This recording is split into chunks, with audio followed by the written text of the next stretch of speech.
We're going to go ahead and go with our medium brush. We're going to start with our yellow.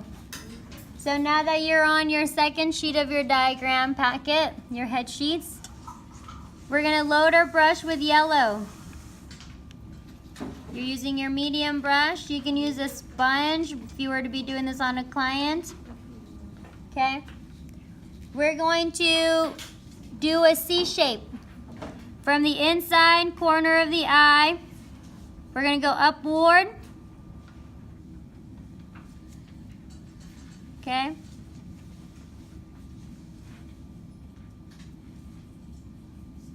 And fill that in.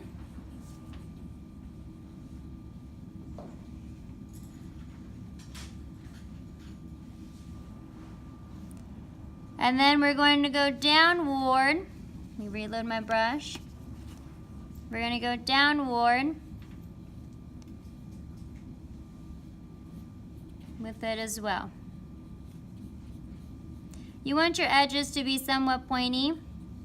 Now this is artistic. Artistic means that it is not perfect. This is not like a coloring book where you have to color inside the lines. You can make it messy, you can make it whimsical, and it's okay. We're not looking for perfection here. It's just you're creating a shadow of a shape underneath your lining.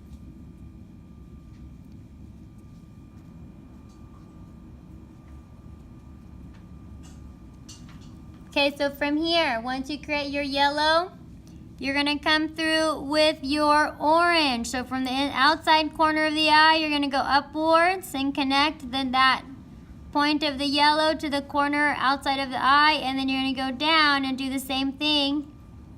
Now I'm going outside of my line here. This only means that I'm going to the side of the cheek, but you can't see it here because this is a flat surface.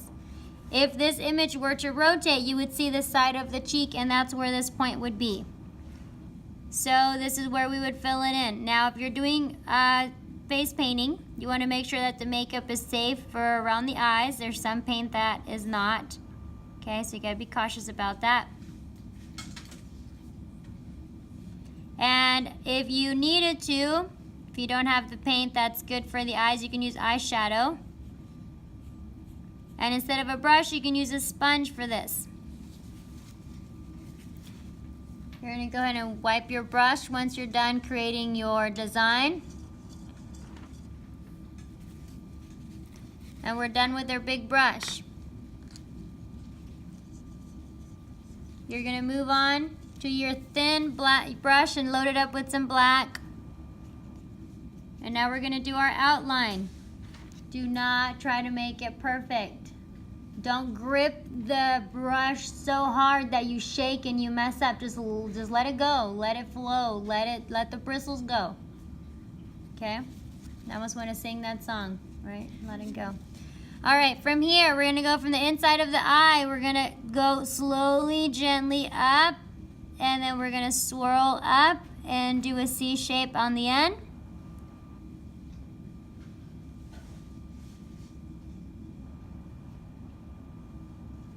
We're gonna go from the outside corner. We're gonna flow up, and we're going to do a C shape inward. From the outside corner of the eye, we are going to go downward, and we're going to flow and rotate out in C shape outward. So you're doing little curly cues on the end. From here, we're going to curl under like so.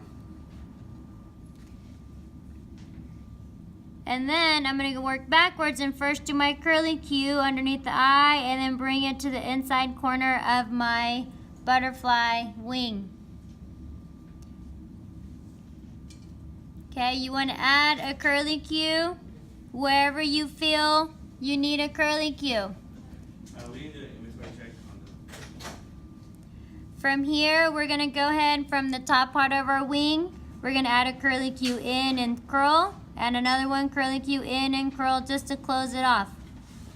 So little swirls is what is going to allow you to fill in and to close in the wings. Now, Mr. Mayers, I don't want to do curly cues. I just want to do lines. That's okay. Just do lines. I want to do swirly lines. Okay? Fine. Thick lines, thin lines, wiggly lines. It's your design. It's artistic.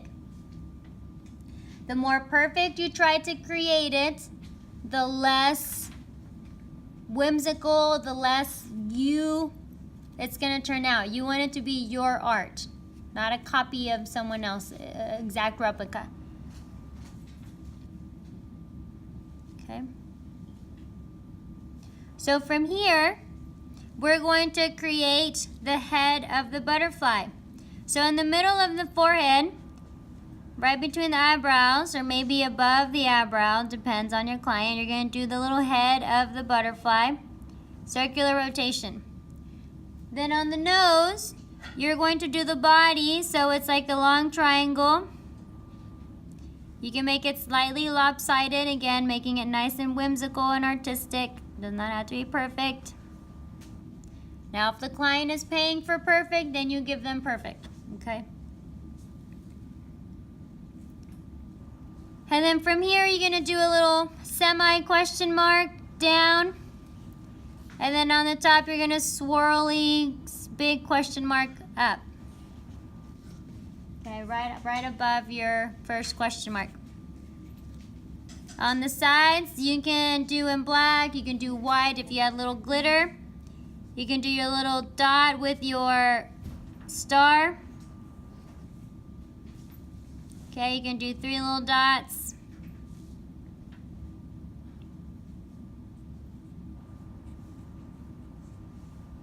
Okay. Wherever you choose to create your stars is good. And there you have it. There is your basic butterfly.